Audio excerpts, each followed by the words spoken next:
ہاں دوستو، آپ لوگ بالکل صحیح پڑھ رہے ہیں۔ ایسے وقت میں کہ جب اسرائیل اور فلسطین کے بیچ خطرناک جنگ چل رہی ہے، ممکن ہے کہ بہت جلد ہی ہم لوگ دیکھیں کہ بھارت کی طرف سے لگ بھگ 1 لاکھ نوجوان بڑی تیزی کے ساتھ اسرائیل کی طرف بھیجے جائیں۔ اب اسرائیل کو اچانک سے اس خطرناک جنگ کے بیچ میں 1 لاکھ نوجوانوں کی ضرورت کیوں پڑ گئی ہے؟ اور آخر اسرائیل ان 1 لاکھ نوجوانوں کو صرف بھارت مطلب کہ انڈیا سے ہی کیوں بلانا چاہتا ہے، باقی کسی دیش سے کیوں نہیں بلانا چاہتا ہے؟ یہی چیز آج کی اس ویڈیو میں ہم لوگ سمجھنے کی کوشش کریں گے۔ اس کے علاوہ اگر بات کریں اسرائیل اور فلسطین کے بیچ چلنے والی اس خطرناک جنگ کے بارے میں کہ جس کو آلریڈی 1 مہینے سے زیادہ کا وقت گزر چکا ہے اور 1.5 مہینہ ہونے والا ہے، تو وہ کس خطرناک کنڈیشن میں پہنچ چکی ہے یہ شاید مجھے آپ لوگوں کو بتانے کی ضرورت نہیں ہے۔ آپ میں سے زیادہ تر لوگ آلریڈی اس کو بڑی باریکی کے ساتھ نیوز کے ذریعے سے کور کر ہی رہے ہوں گے۔ موٹا موٹا یہ سمجھیے کہ غزہ کے اندر نہ صرف 12,000 کے قریب لوگوں کی جان جا چکی ہے، جس میں زیادہ تر بچے اور عورتیں ہی شامل ہیں، بلکہ ساتھ ہی ساتھ لاکھوں کی تعداد میں لوگ اپنا گھر بار چھوڑنے پر بھی مجبور ہو چکے ہیں۔ فی الحال اب اگر بات کریں مدعے کی کہ آخر اسرائیل کو اچانک سے 1 لاکھ کے قریب نوجوانوں کی کیوں ضرورت پڑ گئی ہے اور وہ ان نوجوانوں کو انڈیا سے ہی کیوں بلا رہا ہے، تو دوستو اس پورے میٹر کو سمجھنے کے لیے ہم کو ذرا تھوڑا پیچھے سے سمجھنا ہوگا۔ سب سے پہلے تو میں آپ لوگوں کو یہ بتاتا چلوں کہ اس بات میں کوئی شک نہیں ہے کہ آج کے دور میں اسرائیل نہ صرف ایڈوانس ہے بلکہ کافی طاقتور بھی ہے، اور اس کی وجہ یہی ہے کہ کیونکہ جب سے ہی اسرائیل قائم ہوا ہے تب سے ہی امریکہ ہمیشہ اس کے ساتھ کھڑا رہا ہے۔ امریکہ کی طرف سے شروع سے ہی اسرائیل کی اتنی زیادہ مدد کی گئی ہے کہ جس کے بارے میں امیجن کرنا بھی ممکن نہیں ہے، مگر پھر بھی اسرائیل کی ایک ایسی پریشانی بھی ہے کہ جس کا حل امریکہ بھی کبھی نہیں نکال پاتا ہے، اور اس پریشانی کی وجہ سے اسرائیل کبھی بھی خطرے میں پڑ جاتا ہے، اور وہ پریشانی کچھ اور نہیں بلکہ اسرائیل کی آبادی کا حد سے زیادہ کم ہونا ہے۔ یہی وجہ ہے کہ شروع سے ہی اسرائیل کے اندر یہ قانون بھی بنا دیا گیا ہے کہ اسرائیل کا انسان چاہے جو کچھ بھی کرے، مطلب چاہے ڈاکٹر بنے، انجینئر بنے، رائٹر بنے، جرنلسٹ بنے، ایکٹر بنے، سنگر بنے، اسپورٹس مین بنے، چاہے کسی بھی فیلڈ میں آپ چلے جائیں، مگر اس انسان کے لیے یہ ضروری ہے کہ وہ ملٹری کی ٹریننگ لے اور کچھ لمیٹڈ ٹائم ملٹری میں گزارے۔ یہ اسی لیے ہوتا ہے تاکہ اگر کبھی بھی ضرورت پڑے، کبھی جنگ شروع ہو تو ان لوگوں کو بھی بلایا جا سکے اور جنگ میں شامل کیا جا سکے، ورنہ ظاہر ہے اسرائیل کی تو اتنی آبادی بھی نہیں ہے کہ جس کے ذریعے سے وہ دنیا کی دوسری طاقتوں کی طرح اپنی ایک مستقل آرمی بنا کر کھڑا کر سکے۔ یہی وجہ ہے کہ آپ لوگوں نے نوٹس کیا ہوگا کہ جب ابھی 7 اکتوبر کے بعد سے حماس اور اسرائیل کے بیچ جنگ شروع ہوئی تھی تو شروعات میں اس طرح کی بہت ساری نیوز آئی تھیں کہ جس میں بتایا جا رہا تھا کہ اسرائیل کے ایسے لاکھوں یہودی کہ جو اپنے دیش سے باہر رہ رہے تھے، اب وہ یا تو پڑھائی کر رہے تھے یا بزنسز کر رہے تھے یا الگ الگ فیلڈ میں الگ الگ کمپنیز میں جاب کر رہے تھے،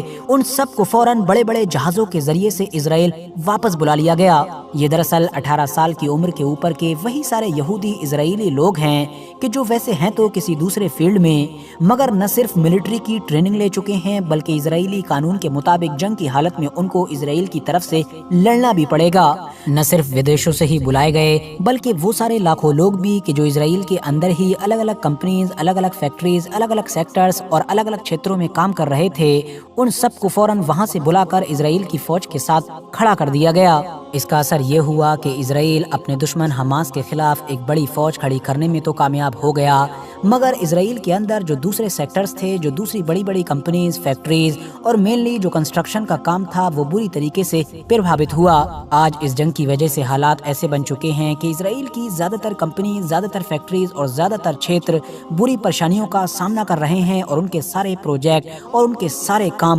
رکے پڑے ہیں۔ اس کا اثر سیدھے طور پر اسرائیل کی اکانومی پر بھی نظر آ رہا ہے، جس کی وجہ سے آلریڈی ایکسپرٹس یہ بات کلیئر کر چکے ہیں کہ اسرائیل کی اکانومی لگ بھگ 10 سے 11% کے قریب فوراً گر چکی ہے۔ دوستو بات صرف یہیں پر ختم نہیں ہوتی ہے، بلکہ اگر اس جنگ کے معاملے کو ہٹا بھی دیا جائے تو اس سے پہلے بھی اسرائیل کے اندر لیبر کی اتنی زیادہ شارٹیج رہتی ہے کہ جس کی وجہ سے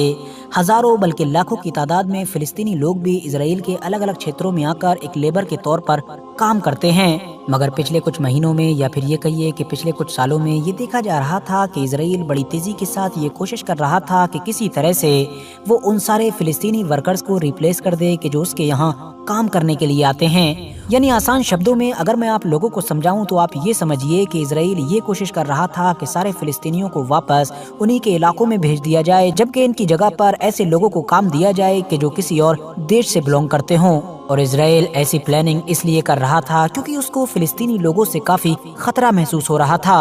یہی وجہ ہے کہ آپ میں سے بہت سارے لوگوں نے شاید نوٹس کیا ہوگا کہ پچھلے 3-4 مہینے پہلے بھی اس طرح کی بہت ساری خبریں آئی تھیں جس میں بتایا جا رہا تھا کہ اسرائیل بہت جلد ہی فلسطینی ورکرز کو انڈین لیبر کے ساتھ ریپلیس کرنے والا ہے۔ مگر ظاہر ہے اس وقت تک تو صرف پلاننگ ہی چل رہی تھی، مگر اب جب 7 اکتوبر کے دن حماس کی طرف سے اسرائیل کے اوپر بڑا اٹیک کیا گیا اور ایک نئی جنگ کا آغاز ہوا تو اسرائیل نے بڑی تیزی کے ساتھ لگ بھگ 90,000 کے قریب ایسے فلسطینی ورکرز کو غزہ پٹی میں واپس بھیج دیا کہ جو اسرائیل کے اندر کام کیا کرتے تھے۔ فلسطینی ورکرز بھی واپس جا چکے ہیں اور باقی جو اسرائیلی ورکرز بھی ہیں وہ بھی اپنے اپنے چھیتروں میں کام کرنے کی بجائے اسرائیل کی بنائی ہوئی آرمی میں کھڑے ہوئے ہیں۔ تو ظاہر ہے اس جنگ کی وجہ سے اب اسرائیل کے زیادہ تر سیکٹرز پوری طریقے سے بربادی کے راستے پر پہنچ چکے ہیں اور اسرائیل کی پوری اکانومی کے جو اس جنگ کی وجہ سے اتنے کم وقت میں 10 سے 11% آلریڈی گر چکی ہے۔ اگر لیبر شارٹیج کو پورا نہیں کیا گیا اور یہ جنگ لمبے وقت تک چلی تو ظاہر ہے پوری کی پوری اکانومی ہی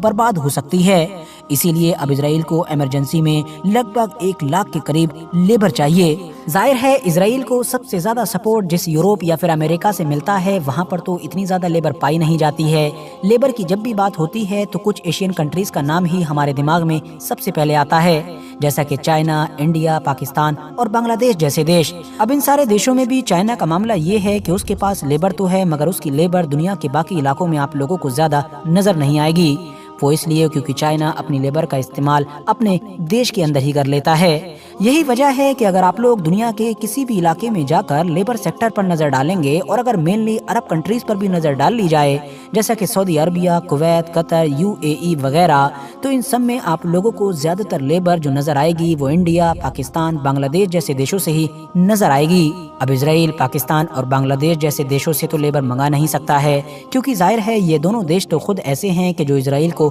ریکگنائز ہی نہیں کرتے ہیں، بلکہ ان دیشوں میں رہنے والے لوگ تو اسرائیل سے نفرت کرتے ہیں۔ باقی آخر میں بچا انڈیا، اور انڈیا کے بارے میں پچھلے کچھ سالوں سے لگاتار جیسا کہ محسوس بھی کیا گیا ہے کہ انڈین گورنمنٹ کے رشتے اسرائیل کے ساتھ کافی بہتر ہوتے جا رہے ہیں۔ تو اسی لیے اسرائیل کو لگتا ہے کہ ایسے وقت میں کہ جب آلریڈی وہ ایک بڑی مصیبت میں پھنسا ہوا ہے تو اس کو لاکھوں کی تعداد میں ایسی لیبر صرف انڈیا سے ہی مل سکتی ہے کہ جو سیکیورٹی کے معاملے میں بھی کافی ٹرسٹ وردی ہو، مطلب جس پر کافی بھروسہ کیا جا سکے۔ یہی وجہ ہے کہ پچھلے کچھ دنوں سے لگاتار اس طرح کی خبریں باہر نکل کر آ رہی ہیں اور اس طرح کے آرٹیکلز چھپ رہے ہیں کہ جس میں کلیئرلی یہ بتایا جا رہا ہے کہ اسرائیل اور انڈیا کے بیچ میں باتیں شروع بھی ہو گئی ہیں اور بہت جلد ممکن ہے کہ اسرائیل کی ڈیمانڈ پر انڈیا سے لگ بھگ 1 لاکھ کے قریب لیبر کو اسرائیل کی طرف بھیجا جائے۔ فی الحال دوستو امید کرتا ہوں کہ میرے اس چھوٹی سی ویڈیو کے ذریعے سے آپ لوگوں کو یہ ٹاپک بڑی اچھی طرح سے سمجھ میں آ گیا ہوگا۔ ویڈیو اگر انفارمیٹیو لگی ہو تو ویڈیو کو لائک کرنے کے ساتھ ساتھ اپنے دوستوں کے ساتھ ضرور شیئر کریں